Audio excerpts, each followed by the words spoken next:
फेमिलिया बेवहाय थोंजोङै एफेक्ट जादों। दुखु मोनगारदोंलां आबादारिफोरखौ आरो आबादखौ लानानै प्रमद बर' सारा जे बाइट होफैदों बेखौ। सार मानगोनां सार डाइरेक्ट स्पेसियेलि नोंथांमोननिसिम दिनैनि बे भिडिअखौ बानायगोनां नुसनबायदोंब्ला आरो नायनायाथ' नायखायो गोबाङा कमेन्टखौ नायखुमायो।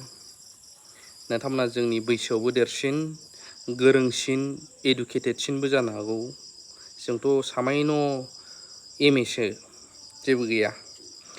दा खोथाया जाहैबाय आबादखौ लानानै आं फुल भिडिअखौ होगासिनो दं दै, नाथाय बिनि गेजेरावनो आं बुंलांगोन जोङो आबादखौ लानानै बोरै देग्लायहाय एन्टायार आसामावनो सार्भे खालामदों आरो अखाया जोबोद खम आरो अखा खमजों लोगोसे बिटिसिनि सार्भे रिपर्टखौबो मानगोनां प्रमद बर' सारा होदों।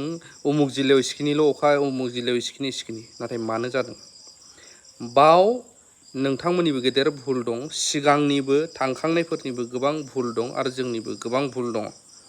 सार नोंथाङा खोनादोंब्ला मानो होनब्ला जों मिथिंगाखौ जाबाय, दा मिथिंगाया जोंखौ जाफिननो नागिरगासिनो दं आरो जादोंबो गोहोमबो खोलैदों। गरमा थानो हाला एसि नांगौ जायो टाउन एसि होदोंबालाय मा जानो, नों जेसेबां एसि होदों बारानिफ्राय बारा बिदुङा बांगोनसो। मानो बांगोन, एसिया नोंनो गुसुथ' होबाय जाय लादों, नाथाय एक्जस्टआ गरम बारबोथ' हगारो। बिनि एन्टायार गासिबो एसि लाजोबनांगौबा उनाव मा जागोन, बांसिननिफ्राय बांसिन गरम जागोन। थानो हायै बायदि जाखाबाय दानो।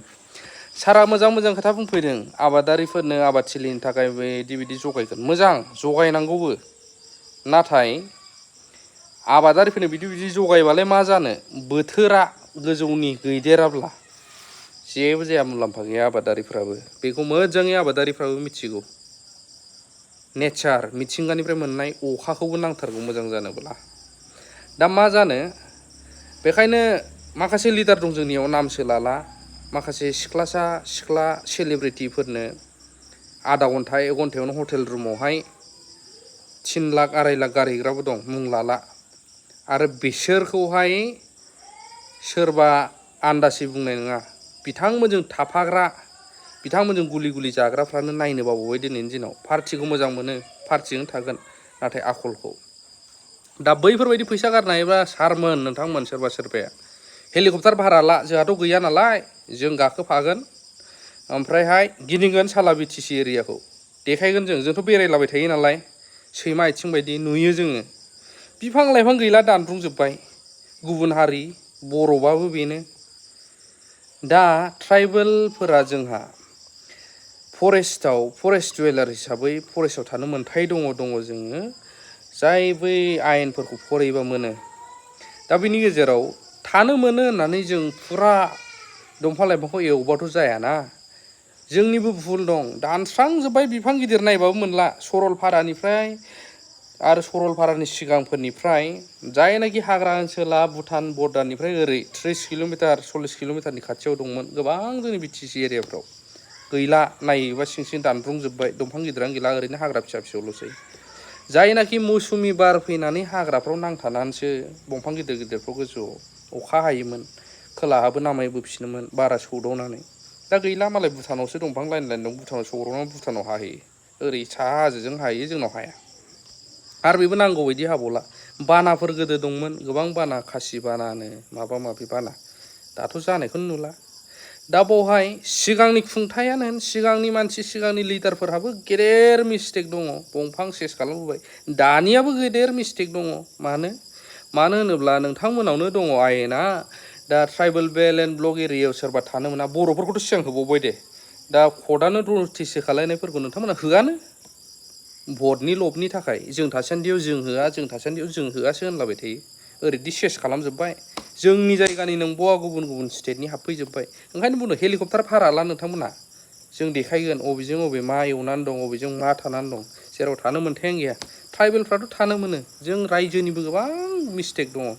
दंफां गिदिरखौ दोननांगौब्रा, ओमफ्राय सिं थानांगौबा मालाय भुटाननो चाइनानो बेफोरो मा बिफां लाइफां हाग्रा बारियाव थायोब्लाबो सिं थान्दा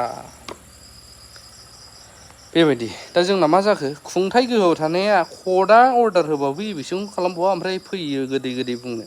आरो नों हाजारखि जगाय रायजोनो, फैसा जगाय, दै जगाय, वाटार पाम्प जगाय, जाया, लाब गैया गोजौनि गैदेराबा। मिथिंगानि नांदेरथारगौ। बुंनाया गोरोन्थि जादोंबा डाइरेक्ट कमेन्ट खालामनानै गालां, पार्टिजों खोथा गैया। लाभ इउ अल।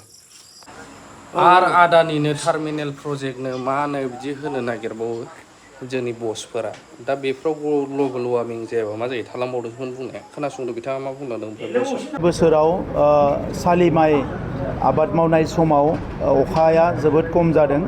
बियो सारा आसाम एबा नर्थ इस्टआवनो खम जादों। नाथाय बड'लेण्डनि मोनबा जिल्लायाव जोंहा बाक्सा आरो तामुलपुराव प्राय 72 जौखोन्दो अखा हानायनि बिबाङा खमायदों।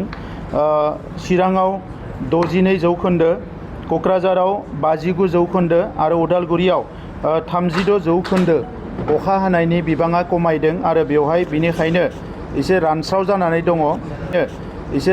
जानानै दङ आरो बिनि थाखाय जोङो बड'लेण्डनि गासै 18 जोंनि सार्कोल एरिया आरो गासै 46 जोंनि एग्रिकालसार एरिया बेखौ जोङो सार्भे खालामदों आरो बेवहाय हमदांनो मोनदों जे 1541 जोंनि गामिया बेवहाय थोंजोङै एफेक्ट जादों आरो 69,085 फेमिलि